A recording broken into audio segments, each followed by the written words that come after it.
பூமியில் வைரம் உருவாக ஆழமான அழுத்தமும் வெப்பமும் நிறைந்த சூழல் தேவை.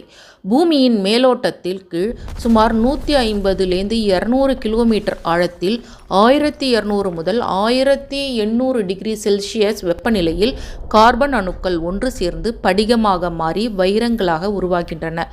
இந்த வைரம் உருவாகும் செயல்முறை பல மில்லியன் கணக்கான ஆண்டுகள் நீடிக்கும்.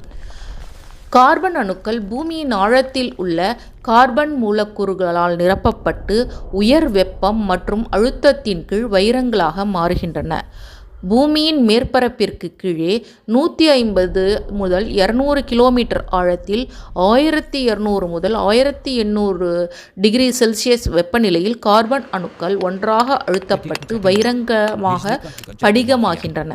இந்த வைரம் உருவான பிறகு பண்டைய எரிமலை வெடிப்புகள் மூலம் கிம்பர்லைட் குழாய்கள் மூலம் மேற்பரப்பிற்கு கொண்டு வரப்படுகின்றன. கிம்பர்லைட் என்பது எரிமலை பாறைகளால் ஆன ஒரு குழாய் ஆகும். இதில் வைரம் போன்ற கனிமங்கள் மற்றும் மேண்டல் துண்டுகள் உள்ளன.